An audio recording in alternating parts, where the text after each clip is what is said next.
On this episode of Break Up to Wake Up, when love gets you down.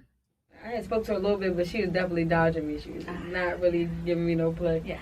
Probably was doing me a favor, honestly. I didn't realize it. I pull up, I grab these two. I grabbed like a big $60 bottle of Ciroc and like a whole other bottle of Gonna something make an else. impression. Yeah. So this guy comes, and he's like clearly like her little boo for the moment or whatever. Yeah. But I could tell like she was entertaining him, but she didn't like him. Yeah, you know what I'm she saying? was open to other options. Yeah, she just was like, he was clearly just something going on in her life at the moment. Hello and welcome to another episode of Break Up to Wake Up. We have, as always, a very, very special guest today. Today we have Kaviar Sundays. Yes, ma'am. Who is you're so many things, a multi-hyphenate, which I appreciate a lot. You're rapper, producer, actor, designer, nonprofit founder. Yes. Anything else? Lover. Yes. Lover. So before we get, into the nitty gritty, relationships, they're very complex things. And when emotions and feelings and love get involved, like the logic be going out the window. So, we get in these situations that be really toxic or messed up. And it's like, how do we get there? And how do we get out? Yeah. How do we process? How do we heal? How do we move on? And how do we try to not do it again? That's the key part right there. How do we try not to do it again? Yeah. So before we get into the questions, everything is optional. You're here voluntarily. You're not comfortable with anything. No cuffs. Totally fine. Okay. Yeah, that's fine. This is a safe space. Okay. I appreciate that. Yeah.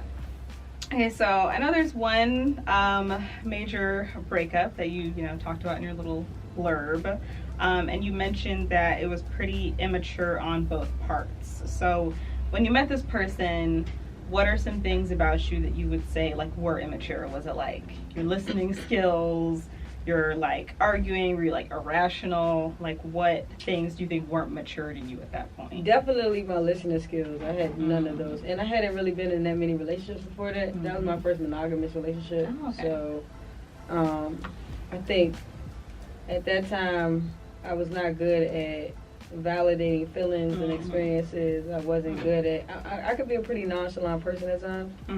And I think with that relationship I was just very like you're doing too much. You know what I'm saying? She's like trying to express herself.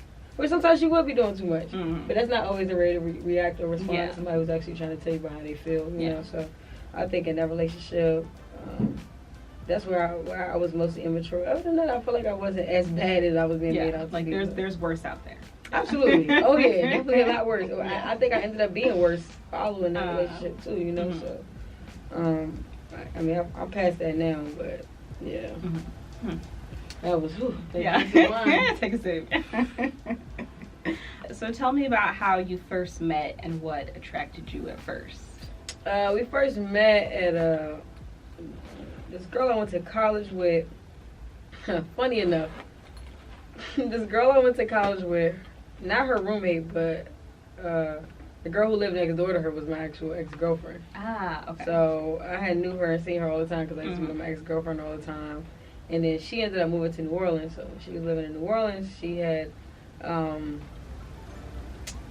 she's a teacher. And I was also a teacher at the time. And, teachers have a real good time over holiday breaks, you know. So it was like around like Thanksgiving time or whatever. And she was at one of my homegirls' parties, whatever. And I seen her and I'm like, she's interesting.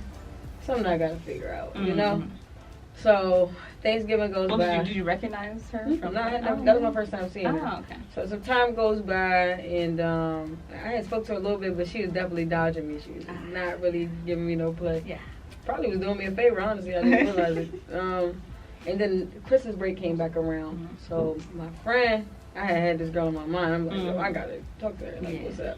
So my friend, again, had like a little gathering at her crib. So I was like, I know Shorty gonna be there. I pull up, I grab these two.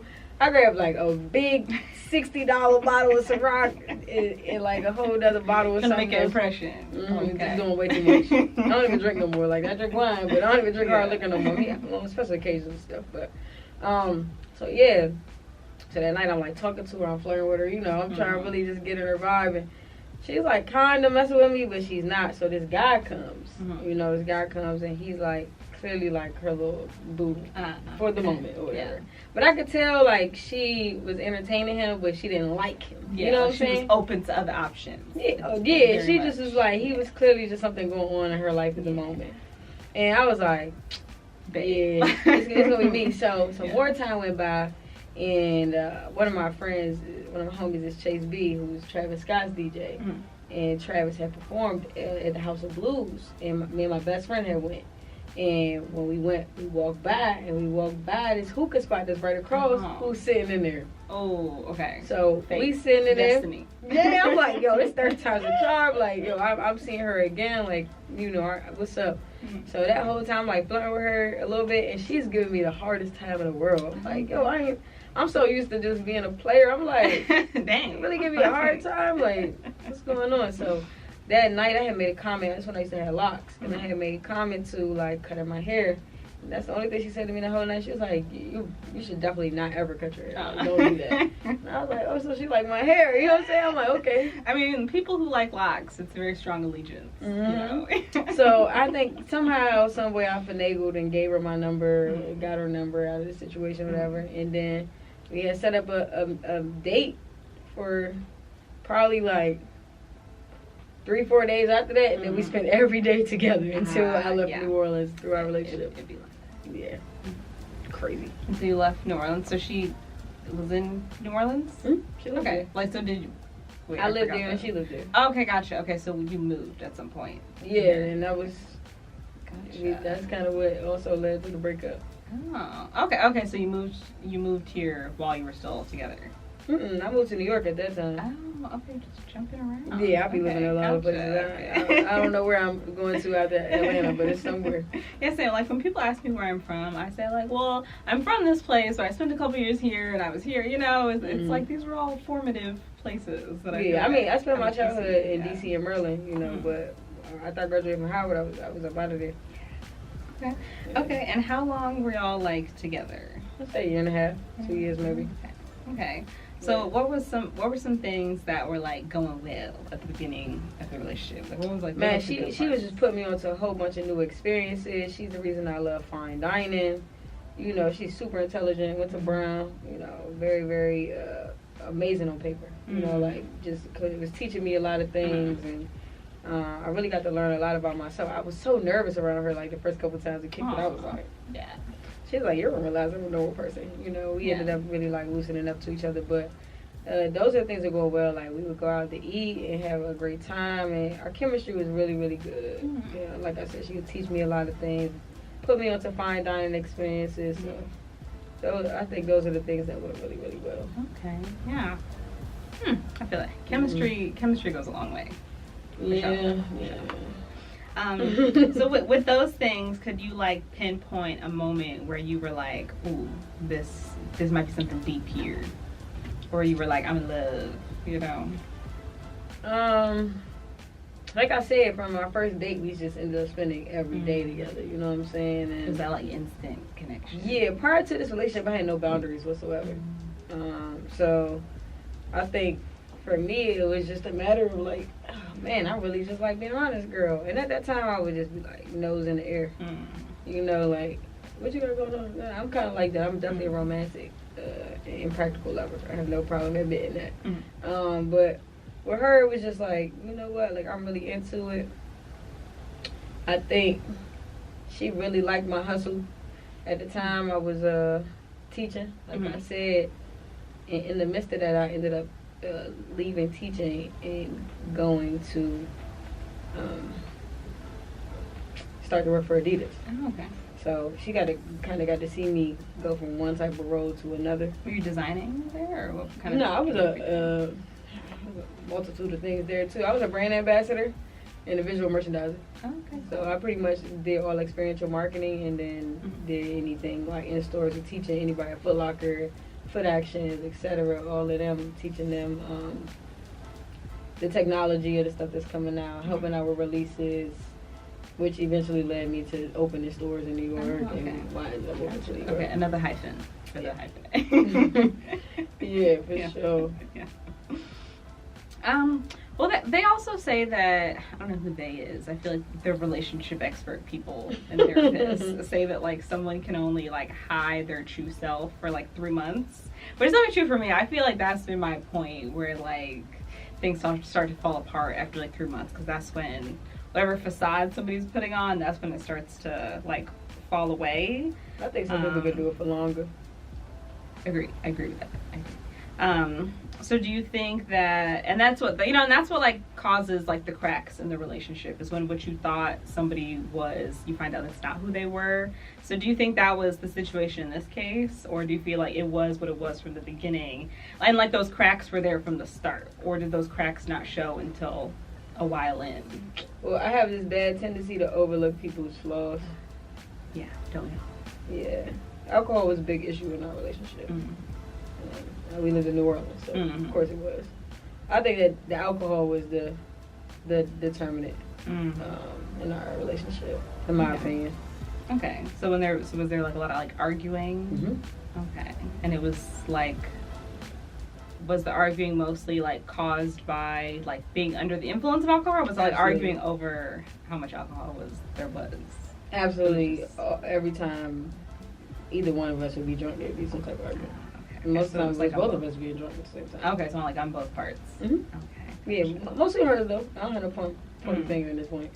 But eventually, I did develop a habit of drinking a lot of alcohol, so it did start to be me too. You know, I have some accountability with that. But initially, no, I wasn't even really no real big. I mean, I did drink a lot because I went to Howard, but like not to the level in which I reached once I was in that relationship. Gotcha. Yeah. Okay, and you also had said that you had developed the drinking problem, and then you stopped working hard like you used to. Was that like because of the alcohol, or was those like kind of two separate things that just happened at the same time, or was it directly because of the alcohol usage? No, it was a relationship. Ah. It was, hey, okay, you don't gotta work tonight, I got it. You don't gotta work tonight, I got it. You don't gotta work tonight, I got it. It's okay, don't worry about it, I got it. You a broke ass nigga because you don't got no money. Okay. You know what I'm saying? Okay, like slowly like just Stockholm syndrome. Like slowly like making you feel like you don't gotta work, and then you're just doing it less and less, and then turn around and being like, why aren't you working more? Not even why you working more. It's like you can't even afford shit, so don't tell me nothing. I'm the breadwinner. Gotcha. So okay. Yeah. Okay, so it's like Stockholm syndrome, right? Yeah. So it was like affecting your relationship dynamic, because it like it changed was there like a power dynamic then at that point? I think we were really equally balanced. I mean, she's definitely a big hustler. She started out as a teacher, eventually became, had a higher end up obtaining a higher role. But I think for me, I was just so immersed in the relationship. I was so willing to do whatever she told me to do or asked me to do that. Eventually, I lost that motivation to be like, no, I'm going to get up and I'm going to go work. And I would even still work sometimes, but once I started drinking more, I would be like, well, fuck it. I'm sorry, excuse me. No, you can swear. Okay, but yeah, I'd be like, all right, I'm always with her. Let me go out with my friends. I go out with my friends, I get messed up, you know what I'm saying? And I think that over time, it was just like, I really rock with her. So I'd be like, oh, all right, I don't got to work. Like, cool. I was never really trying to be dependent on her. But it'd be like, over time, I wouldn't be working. I would just go drive Uber for extra bread. Like my regular job was paying my bills, and I would just do Uber so I could have extra money. And with that situation, I just felt like after a while, it was barely working Uber, barely having extra money to go do stuff. You know what I'm saying? And then when we would go out and do stuff, I feel like she'd just hold it over my head. And I feel like I just deal with that a lot now. Like even in dating experiences now, like I won't go out with somebody if I don't got no bread. Like. Yeah. I get invited out, like, it give me crazy anxiety now, trying to, like, date and not have money. Like, even, like, now, like, I'm dating, but, like, honestly, I ain't even studying it, to be honest. Like, I rock with who I'm dating at the moment, but at the same time, there's a lot of things that I feel like we both need to figure out, and I think we both don't even know if we are willing to be in a relationship with each other. You know what I'm saying? It's cool where we at. Like you said, 3-4 month mark, we really get into it. But I think that also around that 4 to 6 month mark, you start realizing like how much is that relationship benefiting you. You know, and I'm starting to question that for myself. And I think with that old relationship, my last partner really just made me question how much money is important in a Yeah. relationship. You know what I'm saying? Because I used to try not to care too much about it, and I was getting bread. You know, I had a regular job, driving to I was making, you know, extra 600 to a stack a week. I had a perfect schedule, you know. And I just, I allowed, in my opinion, because I can't place blame on her, I allowed her to make that impact on me, and I took that choice to be like, no, because I wanted to save face of the relationship, you know, instead of putting my foot down and be like, no, I'm going to go drive. And sometimes I would go drive, and I would have to deal with attitude for a week. You know what I'm saying? Like, she would have an attitude if you went and did it? Yeah. If I didn't do what she wanted me to do, I feel like sometimes she just have an attitude. Like, did she just prefer you to just be at home? She just wanted to be with me. And that's where I was a sucker at, right? Because I was like, oh, this girl love me. She just wanted to spend time with me. And I realized how manipulative it is. You know what I'm saying? Mm-hmm. So, I mean, and I, you know, now, to this day now, we're amicable, you know, wish a lot of positivity and love for her. I believe she's in a relationship now, and I hope the best for her, and vice versa, but definitely not for each other. Yeah. I used to not really be big on astrology, but now I'll be like, nah. What was her sign? She's a Leo. Okay. And you're a what? I'm a Virgo. Okay, I love Virgos. Listen, I'm a Virgo rising. Oh, okay. I'm a Sagittarius rising. Uh-huh. But I'm also a Leo stellium, so we were so much alike at times. A Leo what? Stellium. Stellium. Meaning like majority of my chart is Leo. Oh, okay. I never heard of that. I got a Leo Venus and I got a Leo Mercury, so I communicate and love like a Leo. Gotcha. So sometimes I think that was the issue. We would be so much alike, but it's like that. You know? A lot of fire in the relationship. Now I'm way more calm now. You want to argue one time, it's over. I don't want to argue. Not for real. Like, it's all we used to do is argue all the time. Like, this shit was so annoying to me. I'm like, I'm not even an arguing type of person. Like I said, I'm pretty nonchalant. So I would either be real nonchalant and dismissive, or I would argue back, and then, I don't know, it's just too much. Like, it's giving me a headache right now. Yeah. I feel like when you just get into a headspace where it's like, when you get into a headspace that's like, you know, life is about you, things are about you and what you need to do, it's really hard to then, like, have that coexist with dating, because it's like, all of it is work. You know, like, dating anybody, you're going to argue at least sometimes. It's going to be work some of the time. So it's just like... I don't know, the girl I'm dating now, we haven't argued one time. Oh, that's good. It happens. That's why I said I like her. I just don't know if... We got a decent age gap with us, and I just don't know if the relationship has benefited me as much as it's benefiting her. You know, it's like a hard truth for me to swallow. Like, it's something that's kind of been on my mind the last couple of days. And it's like I really, really rock with her, but then now I'm starting to question. You know, like, damn, like, and I get it because she's made it abundantly clear she's not ready for a relationship. You know, stuff like that. So I appreciate that, like, level of communication, but I'm at the space where I do want a relationship. I want something real, and I don't want to have to be testing the waters with somebody for a year. Before we decide we're gonna be a couple. You know what I'm saying? Or if us being able to decide that we're not gonna be a couple. Like, I don't want to waste too much time. I'm not putting her on a time clock, but I think around 6 to 9 months we're gonna have to have that conversation. It's like, what we doing? Yeah, we're gonna have to have that combo. I mean, we're not there yet, so it's cool.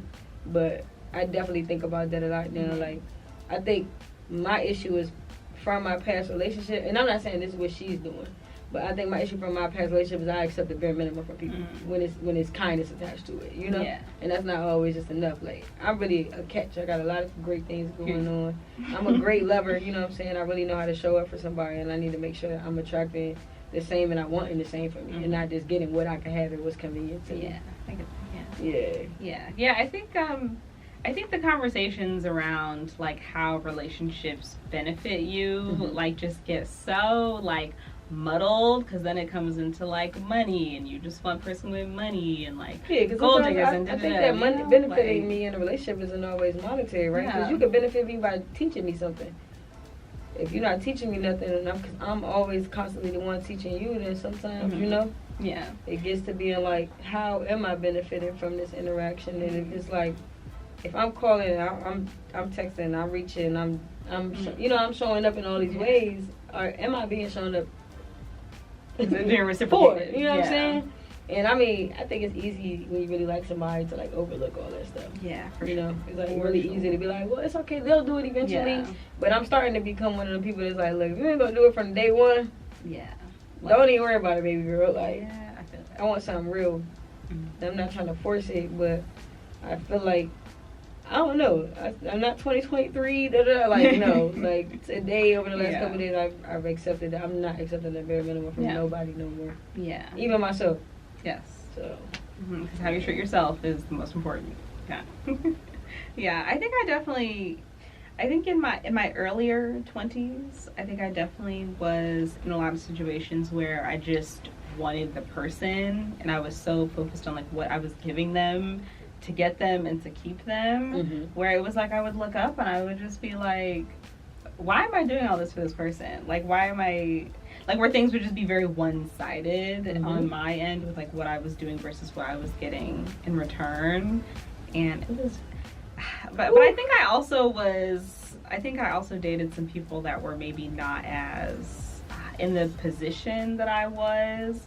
So I just felt like, I think at that point my mindset was like, well, I have more to give, so it's okay for me to be giving more because I know people who can't give you that, you know. And then I was like, maybe I shouldn't date those people. Like, yeah, I think that's what I'm at now. It's like she was abundantly clear about her you know, like her intentions. She was very clear, and I sat around and was like, well, I still want to date you, right? So I can't be mad at her for not showing up in certain ways, but now I can also be real with myself and be like, look, this ain't what you want. Yeah. This ain't what you want. You know what I'm saying? Yeah. Like, really, you have to be real. I mean, because it sucks because, like, I really do like her, and I think she really likes me. I don't know. I want to say she does, you know? But at the same time, it's just like, I don't want to break things off because I'm not a quitter.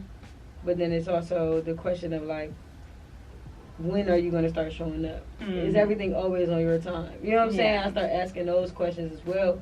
And for me, I typically always wait 6 to 9 months to date somebody before I even talk about being in a relationship with them, because I feel like around that, I don't want to admit this. Yeah, it's okay. But around that 5-6 month mark, that's when I started to see patterns of my old relationships or my old situationships and why they didn't work out. You know what I'm saying? It's also, we started talking when it was warm, getting cold. We ain't even, you know. Yeah. We also are dating other people. You know what I'm saying? So it's just like, it's like I said, the age gap. It's a lot of things now in my mind that's making me be like, what I get myself into, you know? And I'm just still not financially where I want to be in terms of dating. And one of the reasons I really do rock with her is because she respects me for that. You know what I'm saying? But at the same time, it's just like,